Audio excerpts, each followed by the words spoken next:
ایمان اور توحید سے بڑی کوئی نعمت نہیں ہے. مسلمان کتنا ہی گناہگار ہو, اس کائنات کو جو چلانے والا, بنانے والا, جنت جہنم پیدا کرنے والا, اس کو مانتا ہے کہ اللہ ہوں میں تیرا, بے شک نالائق ہوں, بے شک نافرمان ہوں.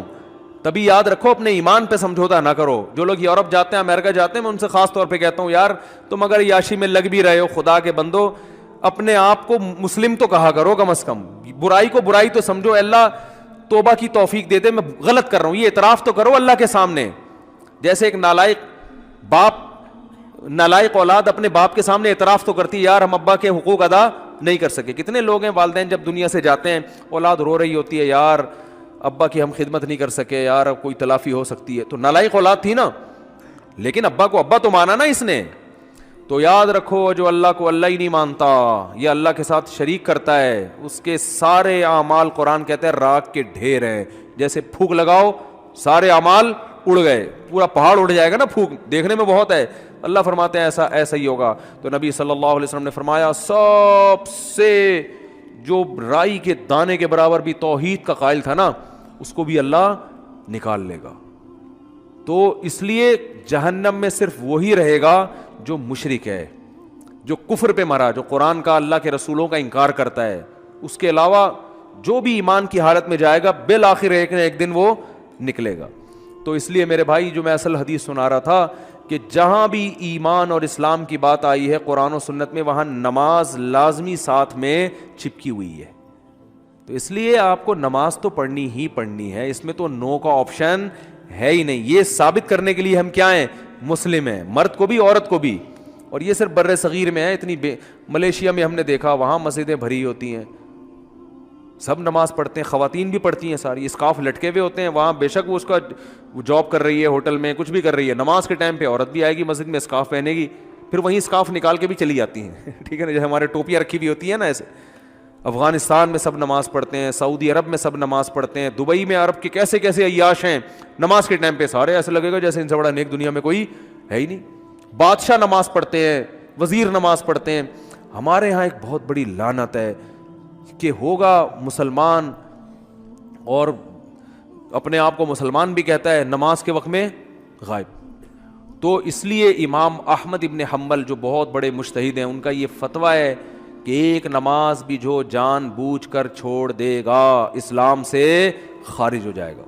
اگرچہ جمہور کا یہ فتویٰ ہے کہ خارج نہیں ہوتا, کفر کے قریب ہو جاتا ہے وہ, لیکن امام احمد بن حنبل کی کوئی کم حیثیت تو نہیں ہے نا. سعودی عرب میں انہی کو فالو کیا جاتا ہے. شیخ بن باز, شیخ صالح العثیمین سعودیہ کے مفتی اعظم رہے ہیں, ان کا فتویٰ اب تک چلا یہی آ رہا ہے کہ ایک آدمی اگر فجر کی نماز کے لیے الارم نہیں لگاتا, اس نے صبح 8 بجے آفس جانا ہے, رات کو سویا صبح 8 بجے کا الارم لگا کے, تو یعنی اس نے پکا ارادہ کیا ہوا ہے کہ میں نے فجر میں نہیں اٹھ رہا. ایک تو ہوتا ہے نا آنکھ کھلی نہیں, ارادہ تو تھا نہیں کھلی آنکھ, پکا ارادہ کیا ہوا ہے. انہوں نے کہا یہ اسی وقت مرتد ہو جائے گا, کیونکہ اس نے پکا ارادہ کر لیا ہے نماز کے قضا کرنے کا, پکا ارادہ.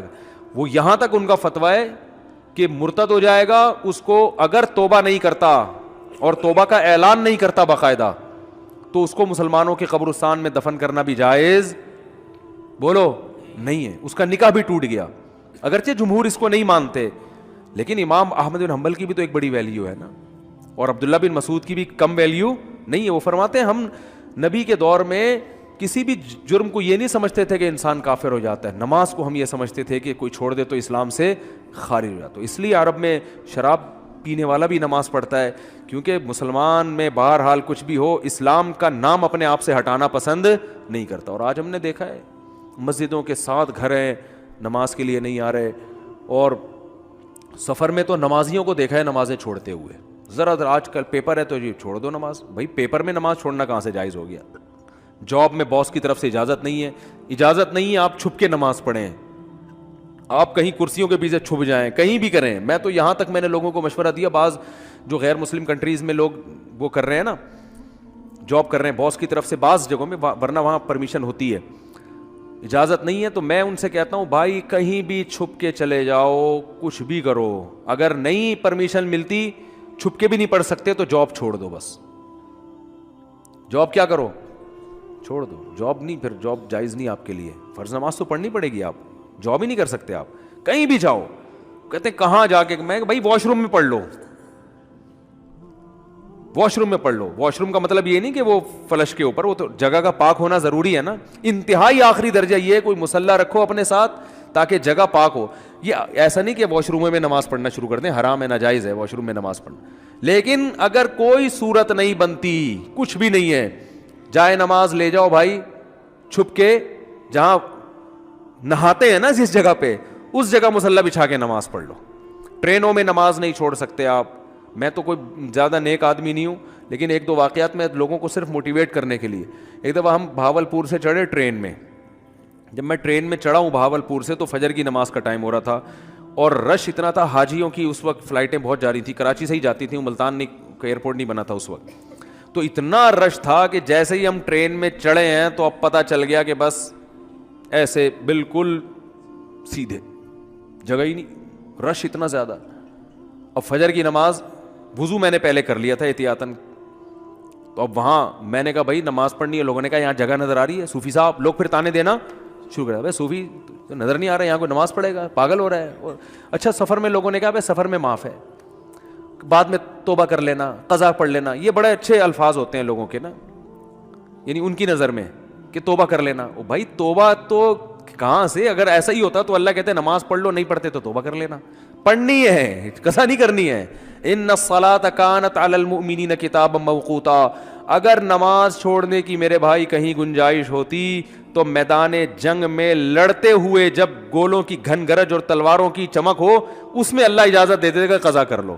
وہاں اجازت نہیں دی ہے. اللہ نے فرمایا نہیں کوئی صورت بنتی, سواری پہ بیٹھو, گھوڑے کا جہاں رخ ہے اسی طرف رخ کر کے نماز پڑھو. وہاں اجازت نہیں دی. اور آگے اللہ نے اس کی وجہ بیان کی ہے کہ میں اس لیے کہہ رہا ہوں یہاں پڑھنی ہے کہ نماز صرف پڑھنے کا حکم نہیں ہے. ان الصلاۃ کانت علی المؤمنین کتابا موقوتا. نماز مومنین پر مقررہ اوقات میں فرض ہے. یہ اس لیے جواب دیا کہ آپ کہہ سکتے تھے اللہ جب جنگ ختم ہو جائے گی پھر پڑھ لیں گے نا آرام سے خشوع و خضوع کے ساتھ. ابھی جنگ ہو رہی ہے, اللہ ابھی کیا ضرورت, جب جنگ ختم ہو جائے قضا پڑھ لیں گے, بعد میں ٹائم گزر جائے گا, پھر بہت ڈبل سجدہ کریں گے, ہم بہت لمبے لمبے قیام کریں گے. اللہ فرماتے ہیں نماز مقررہ اوقات میں فرض ہے, وہ ٹائم گزر جائے گا اگر جنگ ختم ہونے کا انتظار کرو گے. بہت مشکل ہے بھائی, نہیں آ رہی سمجھ میں تو جیسے زندگی گزر. فرشتے بہت اچھی طرح سے اردو میں بھی سمجھا دیں گے قبر میں. وہ کہتے ہیں میں نہیں بتاؤں گا, تو لوگوں نے کہا اب تو آپ کو سب بتانا پڑے گا.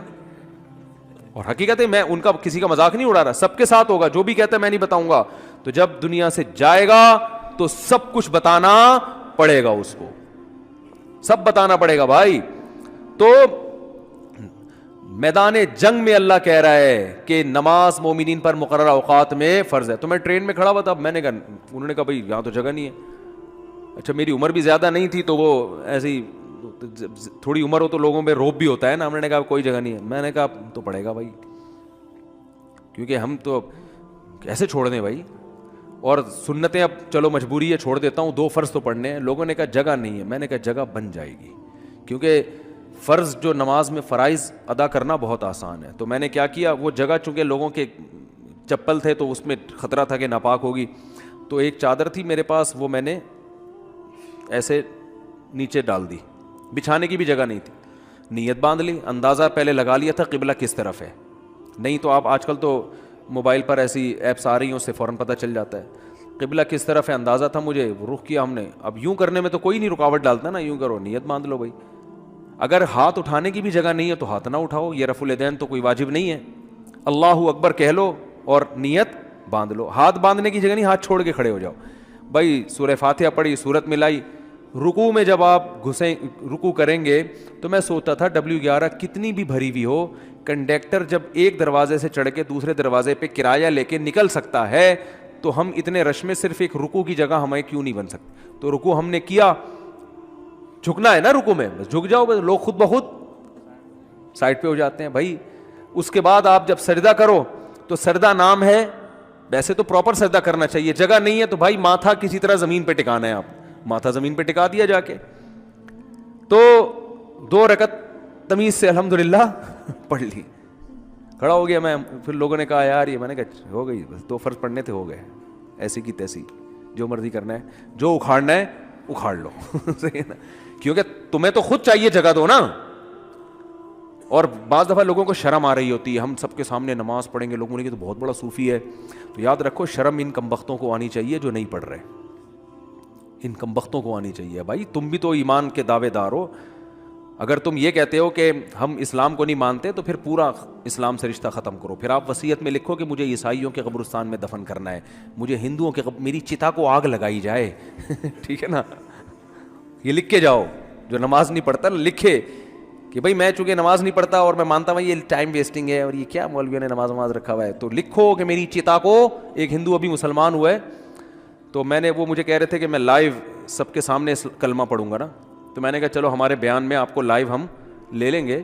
بیان سنتے تھے, اللہ کا شکر ہے وہاں انڈیا میں ان کو ایمان کی توفیق ملی, تو ہندو ہونے کے باوجود میرے بیان بڑے شوق سے سن رہے تھے. کہہ رہے ہیں سنتے سنتے میرا دل کیا کہ میں مسلمان ہو جاؤں, اللہ تعالیٰ قائم رکھے. تو میں نے کہا لوگوں کو موٹیویشن ملے گی, تو انہوں نے کہا میں سب کے سامنے. پھر مجھے خیال آیا بھائی اتوار میں تو ٹائم ابھی ہے, زندگی کا کوئی بھروسہ نہیں ہے. میں نے کہا اگر آپ اس سے پہلے مر گئے, انہوں نے کہا بات تو ٹھیک ہے. میں نے کہا پھر فون پہ ہی کلمہ پڑھو. تو انہوں نے کلمہ تو پڑھ لیا ماشاء اللہ, مسلمان ہو گئے, بیان بھی سن رہے ہیں. لیکن انہوں نے کہا میرے لیے سب سے بڑی آزمائش یہ ہے کہ ہندوؤں میں جب ماں کا انتقال ہوتا ہے تو بڑا بھائی ہے جو چتا کو سب سے پہلے آگ لگاتا ہے. میں سب سے بڑا ہوں اور میری ماں کی طبیعت بہت خراب ہے, بظاہر ایسا ہی لگتا ہے کہ وہ دنیا سے جانے والی. تو میں نے تو ان کو سمجھایا اپنی ماں کو مسلمان کر لو. کہہ رہے وہ نہیں ہوگی, وہ نہیں ہوتی. کہنے کا میرے لیے مسئلہ یہ ہے کہ ان کے انتقال کے بعد چتا کو آگ سب سے پہلے میری ذمہ نہیں لگائی تو پورا خاندان کھڑا ہو جائے گا. اب ان کا کیس چل رہا ہے, میں نے ان کو مولانا کلیم صدیقی صاحب کا نمبر دیا ہے ہندوستان میں کہ ان سے رابطہ کریں, وہ آپ کی مدد کریں گے. تو ہندو تو چتا کو آگ لگاتے ہیں بھائی جو نماز نہیں پڑھتے. تو آپ بھی اگر نہیں مانتے نماز کو, جو زیادہ تر یہ فواد چودھری معذرت کے ساتھ اس طرح کے لوگ بار بار علماء کو برا بلا کہہ رہے ہوتے ہیں نا, ان سے کو آپ وصیت لکھو کہ میرے مرنے کے بعد کوئی مولوی میرے جنازے کے قریب نہیں آئے گا, میری نماز جنازہ کوئی مولوی نہیں پڑھائے گا. تو یہ سب پھر مولوی سے اگر آپ نے دستبرداری کا اعلان کرنا ہے تو پھر پورا مولوی لیس ہو جاؤ آپ, صحیح ہے نا. تو اپنے مفاد کے لیے مولانا آ رہے ہیں, نکاح پڑھانے کے لیے مولانا آ رہے ہیں, چلو نکاح تو عدالتیں بھی پڑھا دیتی ہیں, جنازے میں سب سے زیادہ تو آپ پھر اپنا جنازہ پڑھواؤ, یا تو پڑھواؤ ہی نہیں, کیونکہ تو مولویوں نے ہی بتایا نا جنازہ ہے, یا تو پڑھواؤ نہیں. اگر پڑھوانا ہے تو مائیکل جیکسن ٹائپ کا کوئی آدمی ہونا چاہیے, لبرل بالکل, جو موسیقی کا, کیونکہ آپ نے یہ بھی ایک دفعہ ارشاد فرمایا تھا کہ علامہ اقبال بھی موسیقی سنتے تھے, قائد اعظم بھی, مولویوں کی طرح تھوڑی تھے عجیب سے. تو پھر کوئی ایسا ہی گلوکار ملک کا جو سب سے بڑا ڈانسر ہو, وہ آپ کا نماز جنازہ مٹک مٹک کے پڑھائے. پھر اللہ سے دعا کرو بھائی, نماز سے اللہ ہمارا رشتہ قائم کر دے. تو اذان پر ابھی بیان باقی ہے کہ اتنی اللہ کو یہ عبادت پسند ہے نا کہ پیدا ہوتے ہی اللہ کان میں اذان کہلوا دیتے ہیں.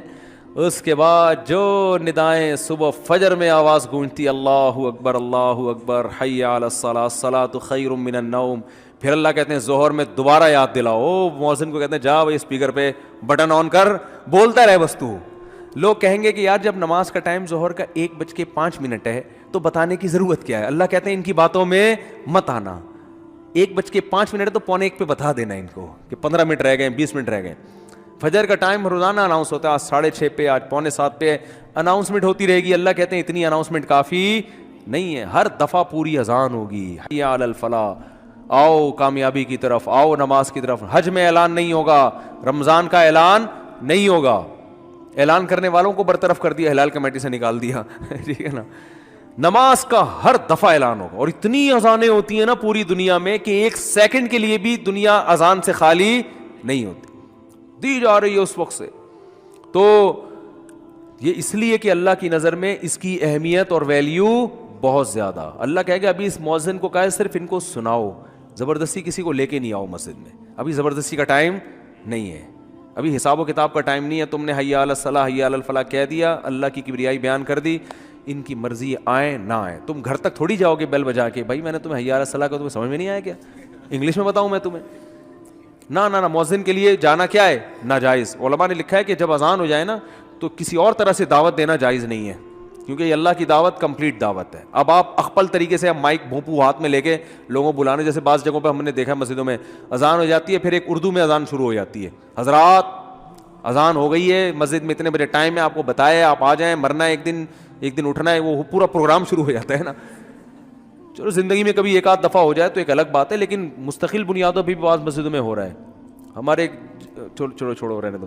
تو اس لیے علماء نے کہا اللہ نے پراپر رکھی اس لیے کہ اب دوبارہ کسی اور دعوت کی ضرورت نہ ہو. تو اب اللہ کہتے ہیں اب آنا ہے آ, نہیں آنا نہیں آ, یہ حساب میں آخرت میں لوں گا کہ تو اتنا ڈھیٹ 1400 سال سے فضاؤں میں ہر نماز کے ٹائم پہ یہ ندا گونجتی ہے. نہ سردیوں میں اس میں ناغا ہوتا ہے, نہ گرمیوں میں ناغا ہوتا ہے, نہ راتیں لمبی ہوں تو ناغا, نہ راتیں چھوٹی ہوں. حتیٰ کہ سفر میں بھی اذان کا حکم ہے, اذان کہو. پھر جنگل میں اکیلے نماز پڑھ رہے ہو, اذان کہو. یہ ایسی اللہ کو ندا پسند ہے بھائی, یاد دہانی لازمی کراؤ.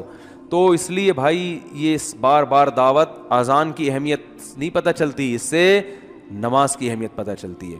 تو عزم کرو زندگی میں کچھ بھی ہو جائے نماز قضا نہیں کرنی. جو جماعت کی نماز کے عادی نہیں ہے وہ کم از کم اتنا کر لیں کہ پہلا اسٹیپ یہ ہے کہ قضا نہیں ہونے دینا کسی صورت میں. پھر اگلا اسٹیپ کیا ہے, جماعت نہیں چھوڑنی کسی صورت میں. وہ جماعت اصل تو نماز ہے ہی جماعت سے, اور اگر کبھی چھوٹ جائے نا تو توبہ کرنی ہے اور اس کو قضا کر کے اگلی پڑھنی ہے. پہلے اس کی قضا پڑھنی ہے پھر اگلی, اور کچھ جرمانہ بھی رکھیں اپنے اوپر. سمجھتے ہو کہ نہیں سمجھتے؟ اللہ تعالیٰ سمجھنے کی عمل کی توفیق عطا فرمائے. مجھے بہت ضروری کام سے کہیں جانا ہے.